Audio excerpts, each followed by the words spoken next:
It's almost! He's done it again! Unbelievable! Oh, straight into the roof of the net. Nice one. Straight down the middle. So a good performance from both teams here. Hi, I'm Rupha Ramani and you're watching Firstpost.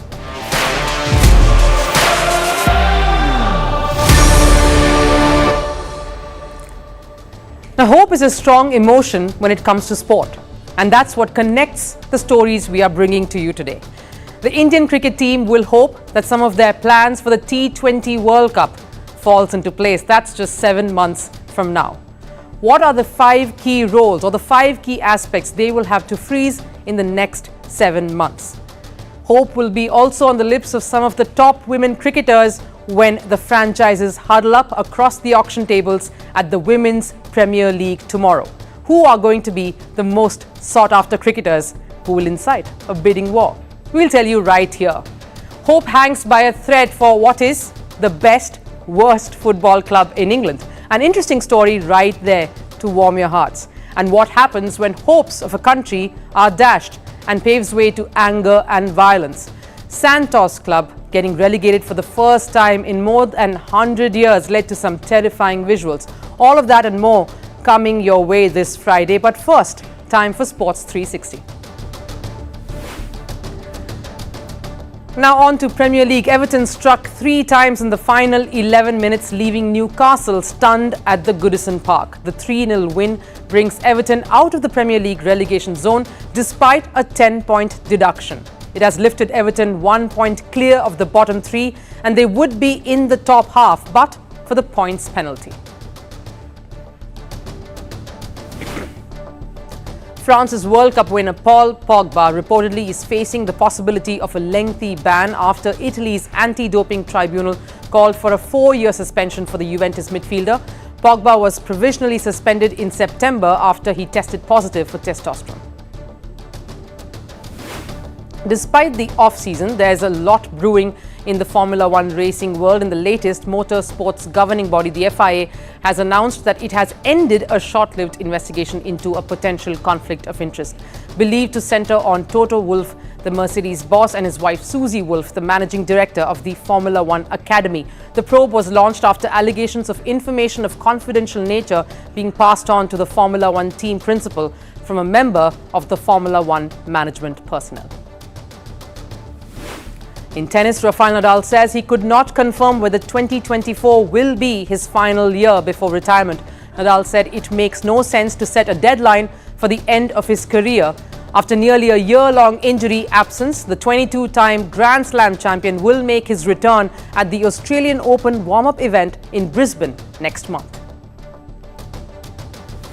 And in cricket, Australia's cricket board has issued an apology on Wednesday. This after a racist term was flashed on the scoreboard during day 1 of Pakistan's 4-day warm-up match versus the Prime Minister's 11 at the Manuka Oval. The scoreboard displayed a derogatory term used for people from South Asian origin. Now, the Indian cricket team is gearing up for their series against South Africa starting this weekend. It's a massive series where both teams will face off in all 3 formats. But all scrutiny is upon the T20 battles as the coming year is about the T20 World Cup. Is India ready for that challenge after a heartbreaking end to their stunning ODI World Cup campaign just last month? It kind of feels like the entire team and support staff, management and selection committee put their efforts all into the ODI World Cup and are suddenly now confronted with another challenge, which is completely different in nature, a T20 World Cup. One cannot tackle and strategize for an ODI much like they do a T20 match. Both require different kind of personnel and a different kind of thought process. So let's look at the 5 key aspects that the Indian team must think of and nail while keeping in mind the big picture, which is the T20 World Cup. Number 1, the captain. Rohit Sharma may have been gutted at the loss in the final to Australia, but he did a lot of things right last year. The team looked happy and together during the campaign, and that's why a captain who knows his way about a tournament such as a World Cup is crucial. India will be hoping Rohit gets back to the helm along with Rahul Dravid for what looks like one last burst at World Cup glory together. Rohit has been a selfless leader, and his brand of cricket will be essential for leading India this year and the coming one as well. Number 2, the opening combination. A T20 opening combination is unlike that of any one-day international. But Rohit Sharma displayed an attacking quality without caring for the landmark scores or personal milestones. And that's how T20 cricket is meant to be played. The battle is often won with the bat, and hence much of the mindset has to be attacking. We also saw him play that role of the anchor when things didn't go to plan, which is why a young, fiery opener like a Yashasvi Jaiswal could be an option India will be looking to seal. Who will be that second opener? There are others too who have shown their mettle for their Indian Premier League sides, like Ruturaj Gaikwad for the Chennai Super Kings. Shubman Gill, of course, he did resoundingly well for the Gujarat Titans, and he's captain as well for the coming season. The options are plenty, so this series we may see a few experiments to figure out who the opening combination will be. Number 3. Who is that number 3? Now, there has been so much talk of both Virat Kohli and Rohit Sharma contemplating their futures in the shorter format of the game. While there is some talk of Rohit Sharma coming back to helm the affairs, there is little knowledge of what Virat Kohli truly wants. He hasn't played a T20 international since that 2022 World Cup campaign, and the Indian Premier League is the only avenue that he's really been active in that format in. The number 3 in T20 cricket needs to be a dynamic one, much like the kind of attitude that Rohit displayed. But is India ready to look beyond a Virat Kohli for that slot? There have always been questions raised on Kohli's batting style in a T20 setup. But is India going to make such a bold move so soon with the World Cup just months away? And even if they do, who are the options? Could it be someone like Ishan Kishan? He is that explosive batter. We've seen him bat up the order for the Mumbai Indians franchise to keep that momentum going despite the fall of a wicket, or any of the other options that we looked at for the opener slot to shuttle down one drop, to give impetus and a T20-like presence. It could be any of these. On to number 4, the question of the finisher. Now, Rinku Singh has been in astounding form, carrying forward all of his heroics for the Kolkata Knight Riders franchise in the IPL season. Now, will he be in the mix for the T20 World Cup as that number 5 or number 6 batter? Who else is jostling for that position? Someone like Jitesh Sharma as well, and Tilak Varma. Now, both of them have had fabulous stints with their IPL teams. Jitesh did so with the Rajasthan Royals, giving some scintillating knocks down the order. And then, of course, Tilak Varma for the Mumbai Indians, who also played a very pivotal role for Mumbai Indians' campaign in the season when they came through to the playoffs. Now, these will be a key series for these youngsters if given the chance.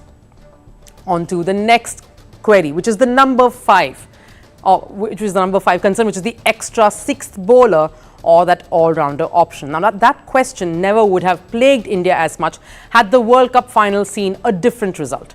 There are plenty of options for that extra spinner who could provide another dimension. A Washington Sundar who brings that all-rounder tag along with him, or simply a classic second spinner like Ravi Bishnoi, who topped the charts in the T20 department so far. He's really been in good form, and he also did well for his IPL franchise, the Lucknow. Now, in the pace unit, the options for that extra seamer looks to be between someone like an Arshdeep, who had, of course, a very good stint with the Punjab team, and Mukesh Kumar, who's really blossomed under the guidance of MS Dhoni in the Chennai Super Kings franchise. But both are one-dimensional. Meanwhile, Hardik Pandya is being closely monitored to get his recovery back on track for the World Cup. Now, it looks like the Indian Premier League, of course, will be the final stage for the selectors to get some of their answers before finalizing which way they will surely be heading come World Cup. But for some of these youngsters, the series against South Africa will be critical to stake their claim for that golden ticket to the World Cup. Now, the second Women's Premier League auctions is around the corner, and the bidding war will begin on Saturday at 3 p.m. in the afternoon in India's financial capital, Mumbai. 5 franchises are gearing up for the auction: Mumbai Indians, Delhi Capitals, UP Warriors, Gujarat Giants, and Royal Challengers Bangalore. Now, the WPL is hailed as a game changer for women's cricket. After a successful debut this year, the hype for the tournament's second edition is real. It is expected to start in February or March in 2024. As many as 165 players will go under the hammer. Out of those, 104 are Indian cricketers and 61 are overseas players, out of which 15 come from our associate nations. Now, the 5 teams have a total of 30 slots available, out of which 9 are reserved for overseas players. Gujarat Giants are all set to flex their financial muscle as they will enter the auction holding the highest salary cap. That's around 6 crore rupees, or roughly over 700,000 US dollars. The defending champions Mumbai Indians will have the least amount, around 2.1 crores or little over 250,000 US dollars. This is of course on the basis of the number of players released and their worth for each of these franchises. Now let's look at the most promising players who would be in demand come Saturday. These are the 5 players I think we will have to watch out for. Number 1, we have Shabneen Ismail. Now, this former South African pacer was released by UP Warriors and the move came as a bit of a shock. The inaugural IPL auction saw some intense bidding. She ended up being bought for a whopping 1 crore rupees, or nearly $120,000 in the last edition. Ismail only played 3 matches and claimed 3 wickets. Given the fact that she is South Africa's highest women's wicket taker, and after her deadly performance in the Women's Big Bash League and the Women's 100 tournament, she will surely be in high demand. And teams will look to seize the opportunity to secure her. Next up for me is one of my favourites, Sri Lankan captain Chamari Atapattu. This power-packed player is fiery. Surprisingly, she found no team bidding for her last season, but with the way she's performed and has led her side this year, she could be a prime target. Chamari won the Player of the Series award also in the recently concluded WBBL in Australia and posted more than 500 runs, which is the second highest in the season. So the stakes are indeed high and the excitement is through the roof for this player. At number 3 is India's Devika Vaidya. Now, this all-rounder may have had an underwhelming numbers in the 2023 edition of the Women's Premier League, but she will look to turn the tables this time around. The UP Warriors punched a hole in their own pockets last season to buy her. She was sold for about 1.4 crore rupees, so that's nearly $170,000, but was released this time. Devika was also a part of India's Asian Games gold medal winning squad, and that really makes her a very, very good candidate. Now, the next person on my list is Kim Garth from Australia. Now, she played for the Gujarat Giants in the first edition of the Women's Premier League and claimed 11 wickets in total. This all-rounder became the second player to register a 5-wicket haul. This was against UP Warriors, where she claimed a fifer for 36 runs. She's also the only player along with West Indies all-rounder Deandra Dottin to have a base price of 50 lakh rupees. That's the highest reserve price. Now, the last one for me is Annabelle Sutherland, another Aussie all-rounder. She played in 4 matches in the last edition, but later went places in the Women's Big Bash League, where she picked up 23 wickets and smashed close to 300 runs, the most for Melbourne Stars. Her maiden Test century came during the Ashes during Australia's win in Nottingham. The inaugural edition of the Women's Premier League saw Mumbai Indians, that was led by Harmanpreet Kaur, brush aside Delhi Capitals, captained by Meg Lanning in the final. It was Gujarat Titans who finished at the bottom of the table. They will look to enter the competition with a fresh perspective. The franchise released a total of 11 players from their team in a bid to overhaul its squad. They have a total of 10 available slots to fill in, including an overseas player. Meanwhile, Delhi Capitals have retained most of their members, which means they are happy with their core unit. They have retained some of their best players like Meg Lanning, Jemima Rodriguez and Shafali Verma. Some other notable performers will also be a few who let their skills do the talking in the India-England series. Someone like England's Danny Wyatt. No takers in the first season, but now with that fiery 47-ball 75, will be hedging for recency bias to get herself picked.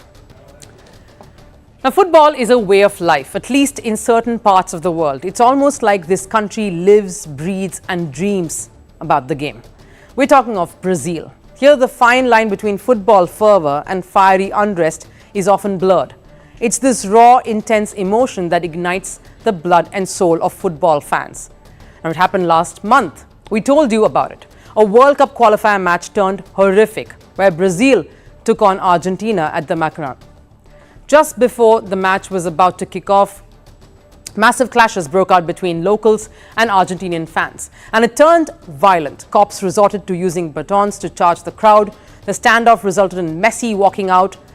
Goalkeeper Emiliano Martinez rushed in to be a part of that brawl. We all know of the rivalry between football's two most passionate countries, but it is within the blink of an eye that a friendly banter often escalates into a hostile conflict. This is what I call the dark side of the beautiful game. The latest chapter in this, the riots that broke out in the Brazilian city of Santos recently. Take a look.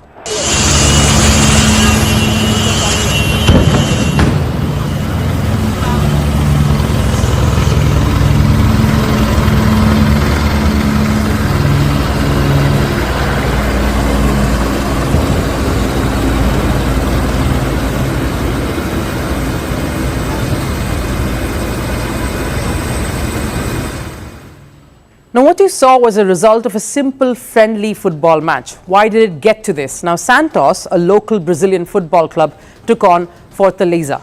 To give you some context, Santos is the former club that Pelé, yes, the late legendary footballer Pelé, represented. Santos lost the match 2-1 to Fortaleza last night and were relegated post the home game loss. Now, you know what relegation entails. It's when a club or a team finishing at the bottom of the league are demoted to a lower group or tier for the subsequent season. This can be due to poor performance or if the club breaches any regulations. Santos, or shall we say Pelé's club, was relegated due to their terrible campaign. The club in their last 5 matches couldn't even win a single game and plunged to 17th in the standings. It was the first time in over 100 years that a club like Santos were reduced to such a horrible season. They were demoted to the second tier level of Brazil's domestic leagues with that loss. But what followed after the match was fury and wrath from passionate fans. Some couldn't hold back their tears, but many went on a rampage, venting their anger and ire. Buildings were damaged, vehicles were set ablaze. Police had to intervene. They fired tear gas at Santos fans to try and contain the situation. I've never seen anything like it. It was terrible, it was scary. With this fire outside our house, it made it even worse. We were afraid of this fire spreading to our house. Now, that's what a local resident had to say. I have never seen something like this, something that even Santos supporters would agree. The great Pelé brought glory to the club. He made it one of the most famous and renowned clubs worldwide. The 1950s was when it saw some of its golden days, and the club is home to some players who enjoy a huge fan base, like Neymar, Robinho, Rodrigo. The pain of the loss is because of the legacy that these footballers and the club have built over the years. Witnessing the downfall of such a club, that's been a source of pride for the locals. But having said that, there is no room for violence in sport. In fact, for a club that has produced one of the legends of the sport, it's sad to see that its current athletes are now running for cover amidst an angry mob. If shying away from a horrible season was not enough. And now bringing you a story that is off the track. Now, no matter the sport, if you are in it, you want to win it. That's the fire of being a player. Everyone wants to be the best. No one wants to play to lose. But what happens when you are the best, worst, in fact, what happens when that's practically your nickname? I'm talking about the century-old British football club in Swansea, CWM Albion. They are quite literally the worst team in Britain. They lost every game last season. They had a goal difference of 191. I'm not kidding. Their star player is 73 years old. Their goalkeeper hasn't kept a clean sheet in more than a decade. Well, it's really been pretty grim. But now their fortunes may be turning. It seems a good old underdog story is unfolding. We'll tell you how. This man is Harry Redknapp. He's often called a Premier League legend. He helped shape dozens of careers in football. The long list includes Gareth Bale, Rio Ferdinand and Frank Lampard. He managed numerous English football clubs, including West Ham, Tottenham Hotspur, Southampton, QPR and Portsmouth. If you're wondering why we're giving you a download on this man, don't worry, we aren't randomly stalking him. We do know his age though. Redknapp is 76 years old, and it doesn't take a genius to figure out that ideally he should be in retirement. But now Redknapp is back in the dugout. Why, you ask? to change the fortunes of UK's best worst team. We aren't calling the team this, that's the national nickname of a football club in Swansea, a century-old club called Come Albion. They are quite literally the worst team in Britain. They lost every game last year, all 22 of them, with a staggering goal difference of 191. Their star player, John Rees, is 73 years old. Their goalkeeper, Jamie McDonald, hasn't kept a clean sheet in over a decade playing for a club. As you can tell, it isn't looking too good for Come Albion. But Redknapp wants to change just that. He will support the club throughout the season and deliver face-to-face training. He admits, at first, he didn't know what to expect because of the team's poor track record. But after meeting the players, he can't doubt their determination. For some critics, Redknapp's entry is a PR stunt to make the club look good, to make it seem like they want to change things around. But for others, the change is already here. Since Redknapp began training the team, Britain's worst football team has finally won a game. It was a 4-3 win against Tennant Coates. This was the team's first win in 3 years. So is this dramatic intervention actually working? Come Albion certainly hopes so. But in reality, only time will tell. After all, Redknapp is in it for the long haul and the numbers will speak for themselves. But remember, while the team may be terrible on the field, clubs like these are the lifeblood of the sport. The only thing better is when they also give life to an underdog tale. Well, that's all the time we have here on Firstpost. But before we leave, here's our parting shot or the last serve. Now, today, we're going to bring you visuals of an Italian kiteboarder, 19-year-old Andrea Principi. Yes, she's only 19 and she was seen performing spectacular stunts in front of 6,000 people. Take a look.